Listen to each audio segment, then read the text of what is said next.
In the previous lecture, we discussed about range and interquartile range. At the end of the lecture, I highlighted that to describe dispersion, in range we used only two values. In interquartile range, again, we use two values. To describe the dispersion of many values, it is unfair to use only two values. For that, we need a solution. Herewith I am going to present two methods that we can use to measure dispersion. Those are variance and standard deviation. First, let's consider about variance. We have a distribution of marks of 5 students. 1, 2, 3, 4, 5. Those are not student numbers, those are marks. First one has got 1 mark, 2 marks, 3 marks, 4 marks and 5 marks. Now we need to get involvement of all 5 values. For that, first we calculate the mean. So if you add all together and divide by 5, the mean is 3. So I have added 3, 3, 3, 3, 3. Those are the means. Now we can add all the dispersions from the mean. So x minus x bar means dispersion from the mean. So 1 minus 3 minus 2 dispersion is there. 2 minus 3 minus 1 dispersion is there. 3, 3, no dispersion. 4 plus 1 dispersion, 5 plus 2 dispersion. If you add all the dispersions or the differences, again you will get the number 0. Now we have a problem. If we can add all together, if we do not get 0, we can assume that this is the dispersion. But we have a problem because as mean is unbiased value, we end up with sum of 0.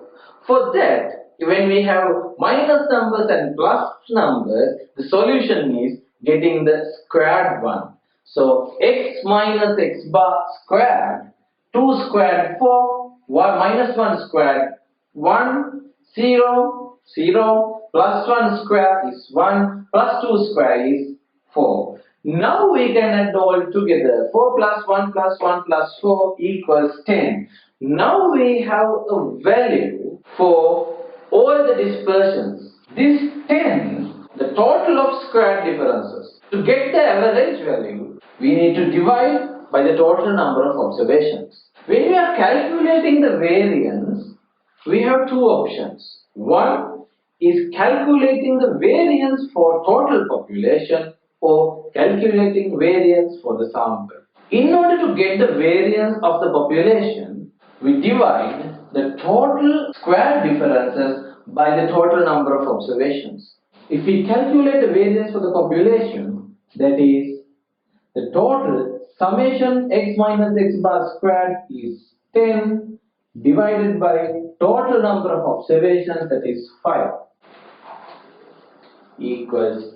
Now we have value to explain the distribution of the total population. In most of the cases, we do not have the total number of values of the total population. We are getting a sample from the total population. In such case, we do not use this n or the total number. In such case, we use n minus 1. The story for n and n minus 1 is another lecture. I will explain that with another lecture. Why we use n for population, why do we use n minus 1 for sample. For the moment, keep in mind, for the total population it is capital N, and for the sample it is n minus 1. So for the sample value, it is total of square differences equals 10, n minus 1 is 5 minus 1, that is 4, it is 2.5. If these 5 students are the population, variance is 2. If these 5 students are a part of population or a sample, the variance is 2.5.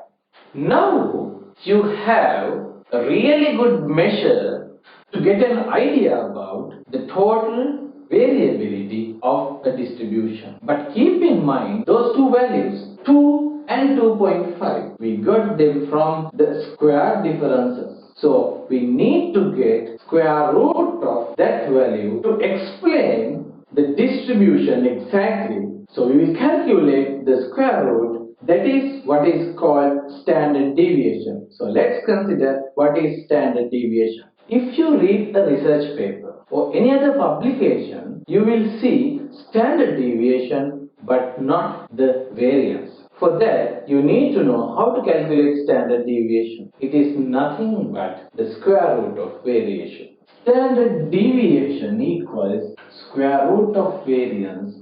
If it is a population, standard deviation equals summation x minus x bar squared divided by capital N, the total square root. If it is a sample, standard deviation equals square root summation x minus x bar squared divided by n minus 1. I need to highlight important one. This lecture series is specially for those who do not have mathematical background. If you read a textbook of statistics, you will see the things like summation I equals 0 to n and xi minus x bar. Instead of x bar, you will see mu here. Mu is the population mean, and if you go to sample, you will see the same formula. So don't confuse with these mathematical things. Anyway, what I wrote is the same formula in a simple manner targeting non-mathematical students. Now you got to know clearly about variance and standard deviation. In the coming lectures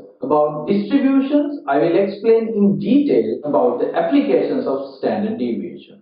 Now we have a problem. Assume that two researchers did an experiment to calculate the total length of two animals, animal type A and animal type B. We consider them as elephants and these are rats. Total length. Length of the elephant is calculated using meters. Assume that the variance of elephants is 0.2 meters. The other researcher calculated the length of rats using centimeters and he came to know that the variance for the length of rats is 12 centimeters. If somebody forget about the sample, that these are elephants and these are rats, and if we try to compare these two, the variance of length for elephants and the variance of length for rats, without considering the units, somebody might come into false conclusion that these rats have higher variance than elephants. So we have a problem with the unit that we use to measure the length. In order to overcome this, we have another measure of dispersion, that is what is called coefficient of variation. Let's consider what is coefficient of variation. I told you this is to remove the effect of different units to measure the same thing. Now coefficient of variation, that is COV, equals standard deviation divided by mean. We can interpret it as a percentage multiplied by 100. We'll go for the previous example. Let's consider the previous example, but I have changed some values a little bit for the easiness of calculations. Now we have rats. The average length is 12 centimeters because we have many types of rats, and the variance is 16 centimeters and standard deviation is 4 centimeters. We have elephants here. Average length or the mean is 3 meters, variance 1 meter. Because of that square root, standard deviation again 1 meter. Now you can see somebody might come into false conclusion that 16 is higher than 1. This has higher variability. But it is not, because this is centimeters, this is meters. Coefficient of variation equals standard deviation divided by mean into 100. Here is 33.3%. Here, coefficient of variation equals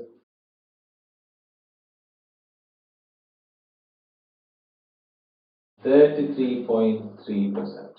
Keep in mind, these are just examples, not true values. Now you can see both of them have same dispersion, but came into false conclusion because of the different units that we use to measure.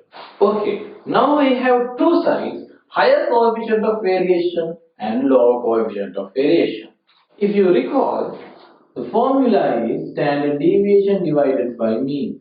Higher coefficient of variation means you have higher standard deviation in comparison to mean. That means the variability is high. So the distribution will be something like this because higher standard deviation is there. In other side, coefficient of variation is less means standard deviation divided by mean. That means standard deviation is less in comparison to mean. That means the standard deviation is less, so the variability is less. The distribution will be something like this.